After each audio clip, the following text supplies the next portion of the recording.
Olá, bom dia para você, seja bem-vindo. Nós estamos ao vivo, agora são 8 horas, 31 minutos pelo horário de Brasília. E vamos juntos começar esse dia bem informados? A partir de agora, você confere as notícias do Brasil e do mundo desta sexta-feira, dia 7 de julho. Vamos ao nosso cardápio de notícias de hoje. Economia brasileira vive momento histórico. Câmara aprova texto da reforma tributária em 2 turnos. Começam a valer hoje as novas regras do Minha Casa Minha Vida com juros menores. O objetivo é aumentar o acesso ao crédito. Nos destaques internacionais, chuvas provocam pelo menos 50 mortes no Paquistão.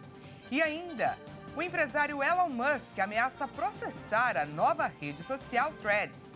A gente conta tudo isso e muito mais a partir de agora. Em votação histórica, a Câmara dos Deputados aprovou o texto da reforma tributária em 2 turnos. A nova proposta, que unifica tributos, prevê imposto seletivo e cria a cesta básica nacional, entre outras coisas, deve ser avaliada agora no Senado. Vamos conferir. Depois de quase 30 anos, os deputados aprovaram na madrugada desta sexta-feira o texto base da proposta de emenda à Constituição da reforma tributária. A votação na Câmara passou com folga em 2 turnos. Em segundo turno, foram 375 votos a 113 a favor da PEC e 3 abstenções. Em primeiro turno, foram 382 votos a favor e 118 votos contra. Eram necessários 308 votos para a aprovação da proposta. O esforço uniu diferentes correntes políticas e econômicas. E mesmo com algumas divergências sobre o texto, o entendimento é que a simplificação do sistema tributário é fundamental para atrair investimentos e desenvolvimento para o país, além de impulsionar o crescimento do produto interno bruto. A proposta da reforma tributária prevê a unificação de 5 tributos: IPI, PIS e COFINS, que são federais, o ICMS, que é estadual, e o ISS, que é municipal. A PEC prevê que esses tributos devem deixar de existir e sejam criados 2 impostos sobre valor agregado, o IVAS. Um seria gerenciado pela União e o outro teria gestão compartilhada por estados e municípios. O texto também diz que o período de transição para unificar os tributos vai durar 7 anos, de 2026 e 2032. A partir de 2033, os impostos atuais vão ser extintos. O Conselho Federativo deve ser o responsável por centralizar a arrecadação do futuro IVA estadual e municipal, que vai substituir o ICMS e o ISS. A composição e o peso de decisão de cada estado no órgão era alvo de crítica dos governadores. A proposta prevê ainda a criação do Fundo de Desenvolvimento Regional, que terá o objetivo de reduzir as desigualdades regionais. O governo diz que a reforma não vai aumentar a carga tributária total do país. Isso significa que eventuais aumentos em um setor serão compensados por reduções em outros. A última versão do texto prevê zerar os impostos sobre a cesta básica. O parecer também estabelece a criação de cobranças reduzidas e isenções para uma série de bens e serviços. E começam a valer hoje as novas regras do programa Minha Casa Minha Vida da Caixa Econômica Federal. A expectativa do banco é ampliar o acesso ao crédito imobiliário com novas condições de juros. A Caixa Econômica Federal anunciou que as novas regras do programa Minha Casa Minha Vida vão dar melhores condições de juros e benefícios. As mudanças devem contribuir para baixar o valor da entrada dos financiamentos, que é o principal entrave para o acesso ao crédito com recursos do FGTS. O fatiamento das faixas do programa vai permitir juros menores para rendas mais baixas. Com isso, se a renda familiar é de até R$ 2.000, por exemplo, vai ter redução na taxa de juros de 4,25% para 4% nas regiões Norte e Nordeste e de 4,5% para 4,25% no restante do país. Também houve atualização dos valores de subdivisões da faixa 2 até R$ 4.400 e faixa 3 até R$ 8.000. Outra mudança foi o aumento do valor máximo do subsídio do FGTS de R$ 47.500 para R$ 55.000, que pode ser acessado pelas faixas 1 e 2 do Minha Casa Minha Vida. Aliadas ao maior prazo de empréstimo de até 35 anos, essas mudanças aumentam o valor do imóvel que pode ser financiado, reduzindo o valor que o comprador tem de dar de entrada. Houve também a atualização dos valores dos imóveis das faixas 1 e 2 do programa, com acesso a subsídio, que agora variam de R$ 190 mil a R$ 264 mil, a depender do tamanho da cidade e de aspectos populacionais. Antes, o intervalo era de cerca de R$ 130 mil a R$ 230 mil.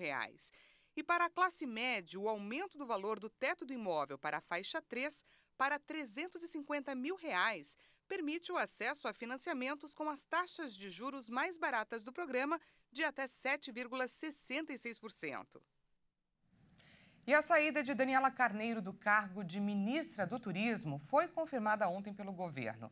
O deputado Celso Sabino deve ser anunciado como novo chefe da pasta nesses próximos dias. O presidente Luiz Inácio Lula da Silva vai se reunir com os líderes do União Brasil para confirmar a indicação do deputado Celso Sabino como novo ministro do Turismo. Sabino vai substituir Daniela Carneiro à frente da pasta. A atual ministra colocou o cargo à disposição em uma reunião com Lula nesta quinta-feira, no Palácio do Planalto. O encontro demorou cerca de 1 hora e, ao final, era esperado o anúncio da saída de Daniela. Mas, inicialmente, o governo informou que ela continuaria à frente do ministério até o anúncio do substituto. Depois, o Planalto voltou atrás e confirmou a saída. A troca será oficializada após uma reunião com representantes do União Brasil, cuja data será definida nesta sexta-feira. A mudança no turismo também faz parte de uma estratégia do governo para assegurar mais votos do União na Câmara. O partido conta com 59 deputados. Gabriel Galípolo e Ailton Santos foram oficialmente nomeados como diretores do Banco Central do Brasil nesta sexta-feira. O governo publicou as nomeações nesta madrugada no Diário Oficial da União. Os nomes de Galípolo e Santos foram aprovados pelo Senado Federal na terça-feira, após uma sabatina. Galípolo será o novo diretor de política monetária, enquanto Santos chefiará a diretoria de fiscalização. Gabriel Galípolo já foi o número 2 do Ministério da Fazenda durante o governo Lula, sendo considerado o braço direito do ministro Fernando Haddad. Por sua vez, Santos, que já era auditor-chefe do BC, se torna o primeiro negro em 58 anos a ocupar um cargo de diretoria na instituição. E de acordo com dados divulgados pelo governo brasileiro, o desmatamento na Amazônia caiu 33,6% entre janeiro e junho de 2023, quando comparado com o mesmo período do ano passado. Mas houve sim um destaque negativo que ficou para o Cerrado, onde o desmatamento cresceu 21% nesses mesmos 6 meses. O desmatamento na Amazônia caiu 33,6% entre janeiro e junho de 2023, em relação ao mesmo período do ano passado. O número foi calculado com base em imagens de satélite do Instituto Nacional de Pesquisas Espaciais, que detectaram 2.649 km² de floresta desmatada no primeiro semestre do terceiro mandato do presidente Luiz Inácio Lula da Silva. Mas tem uma coisa que às vezes a gente não considera, que são os recursos intangíveis, que é a decisão do presidente Lula de assumir na campanha, após a campanha e como uma política de governo, a continuidade da ideia de que a política ambiental brasileira será uma política transversal. Uma outra coisa, a decisão política de fazer o enfrentamento da questão da mudança do clima e do combate ao desmatamento, para alcançar desmatamento zero até 2030. Nós estamos fazendo um esforço muito grande de colocar ordem na casa. Esse é um trabalho que está sendo feito em parceria com Polícia Federal, Polícia Rodoviária Federal, Força Nacional, FUNAI e Ministério dos Povos Indígenas. Em junho, a destruição da Amazônia recuou 41% em relação ao mesmo mês de 2022, quando haviam sido cortados 1.120 km² de vegetação. Em território Yanomami, os resultados foram ainda melhores. E no caso específico da terra indígena Yanomami, nós conseguimos zerar o desmatamento, mas a gente sabe que tem garimpeiro lá dentro, a gente tem as nossas equipes lá dentro. O que a gente percebeu é que estão garimpando à noite, estão garimpando em áreas já desmatadas para não serem pegos. Né? Mas a gente fez uma operação muito semelhante a uma operação de guerra e a gente está muito contente com o resultado até aqui.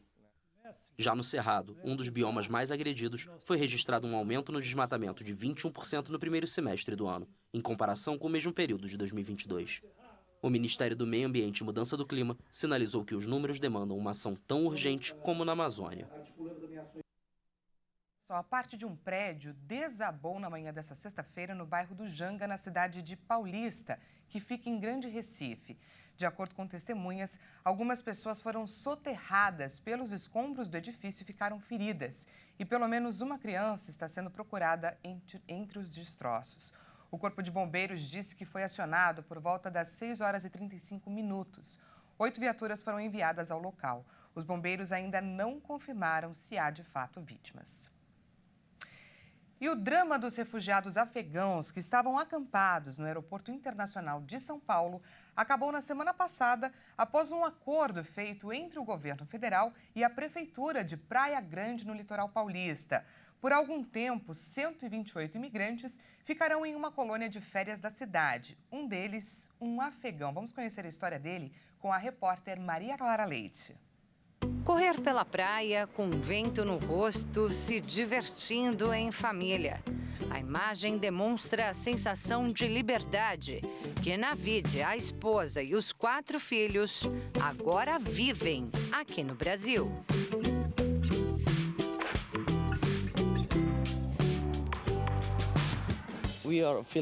Estamos nos sentindo muito seguros aqui e também muito bem acomodados. É realmente como se estivéssemos na nossa casa.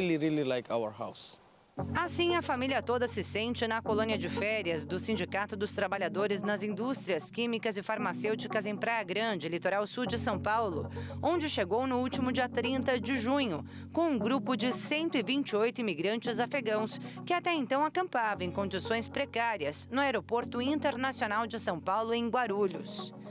Na verdade, o principal problema quando estávamos no aeroporto eram as acomodações. Não tínhamos lugar para dormir. Estávamos dormindo numa barraca feita com lençóis. Usamos também para fazer de travesseiros. E foi difícil para as crianças dormirem ali.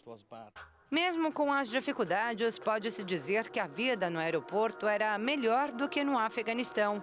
Depois que o Talibã assumiu o controle do país em 2021, Mohammad Navid Haidari passou a ser constantemente ameaçado de morte. Ele trabalhava como tradutor-intérprete para a OTAN, a Organização do Tratado do Atlântico Norte, e, por isso, foi considerado um traidor da nação. Na verdade, eu era um tradutor no Afeganistão, em apoio às forças da OTAN, em apoio às forças internacionais no Afeganistão, as forças internacionais e a OTAN. Veja bem, o Talibã pensa que isso é uma traição para com eles, para com o nosso país, e eles me fizeram várias ameaças. Disseram que iam me matar e que iam matar a minha família. Homens do grupo extremista chegaram a invadir a casa da família Haidari, bateram no pai de Navid. Disseram que da próxima vez, ninguém ficaria vivo. Foi quando o tradutor e a família resolveram fugir para o Irã, 18 meses atrás. E eu andei com a minha família por cerca de 38 horas para atravessar a fronteira. E nós tínhamos que chegar até o Irã. Mas no Irã, nós não conseguimos nenhum visto de residência. E no Brasil, eles entenderam a situação das pessoas que estavam fugindo do Afeganistão. E eles estavam emitindo visto humanitário. Então, nós nos candidatamos para isso. E, felizmente, nós conseguimos obter os vistos. O tradutor chegou com a família ao Brasil no último dia 21 de junho. O drama dentro do aeroporto, para eles, durou menos de 10 dias. Hoje, na colônia em Praia Grande, diz ter tudo o que precisa para ser feliz. Aqui tem quartos, banheiros, chuveiros, tudo aqui é muito bom. E temos um playground para as crianças, tudo aqui é bom. Estamos nos sentindo como se estivéssemos em casa. Estamos muito melhores agora. Inicialmente, os refugiados deverão permanecer aqui por aproximadamente 30 dias, até que consigam toda a documentação necessária e aprendam um pouco de língua portuguesa para que possam seguir com suas vidas aqui no Brasil. O Navid me contou que existe uma previsão de que professores de português venham até aqui para ajudar nesse processo, mas ele já começou a aprender algumas palavras por conta própria. Deixe-me agradecer pelo seu trabalho duro e apreciar a ajuda a meu povo. Obrigado, brasileiros. O homem, hoje com 39 anos, que passou muito tempo de sua vida trabalhando como tradutor, demonstra ter muita facilidade para aprender línguas. Acredita que logo estará fluente no português. É o que falta para que encontre um emprego e se estabeleça no país que a família toda já chama de seu. Obrigado, Brasil!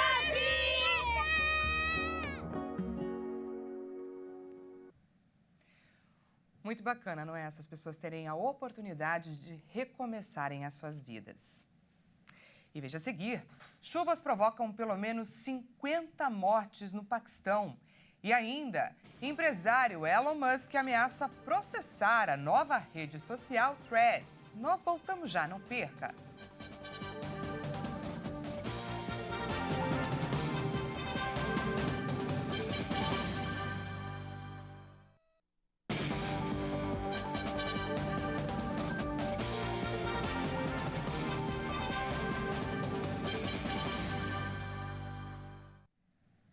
Seja bem-vindo mais uma vez, nós estamos de volta e ao vivo, 8 horas e 49 minutos pelo horário de Brasília. Voltamos com os destaques internacionais. Falamos agora sobre o Paquistão. Ao menos 50 pessoas, incluindo 8 crianças, morreram em inundações e deslizamentos de terra provocados pelas chuvas de monção que afetam o país há várias semanas. Vamos ver. Segundo o Serviço Nacional de Gestão de Catástrofes, a temporada de monção provoca a cada ano, entre junho e setembro, de 70% a 80% das chuvas registradas durante o ano no sul da Ásia.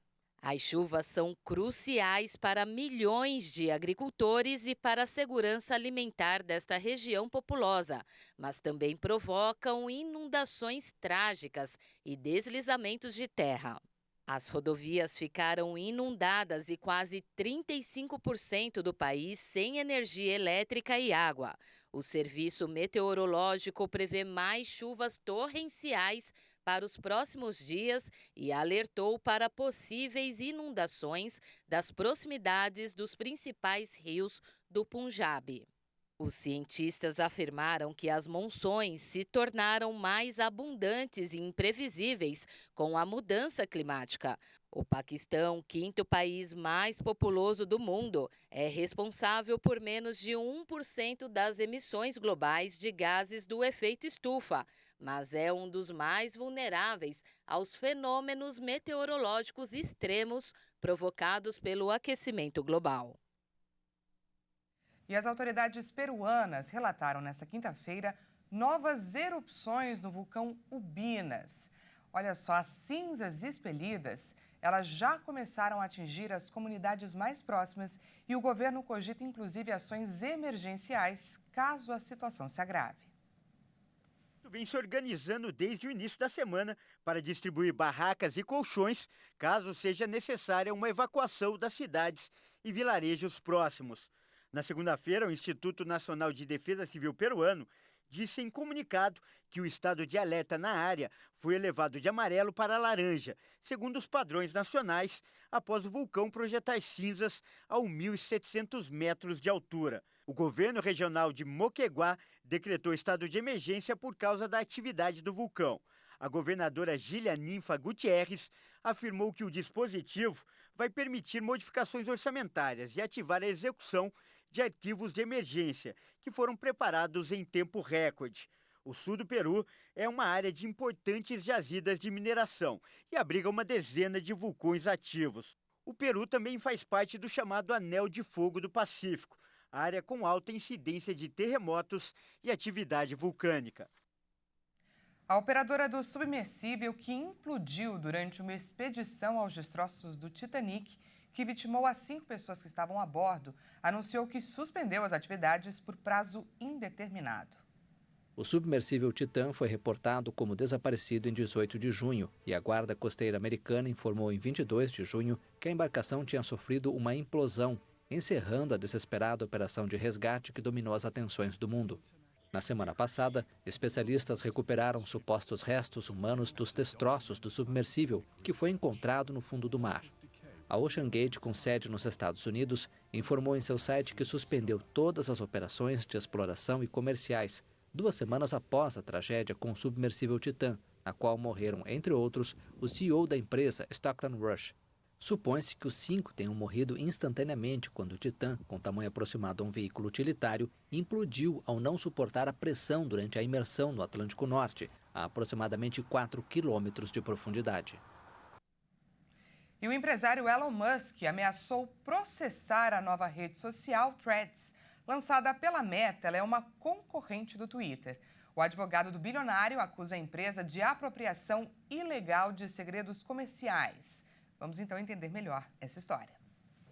O Twitter ameaçou processar a gigante Meta apenas algumas horas depois de a empresa que controla o Instagram lançar a rede social Threads, um aplicativo com o qual espera substituir a plataforma de propriedade do bilionário Elon Musk.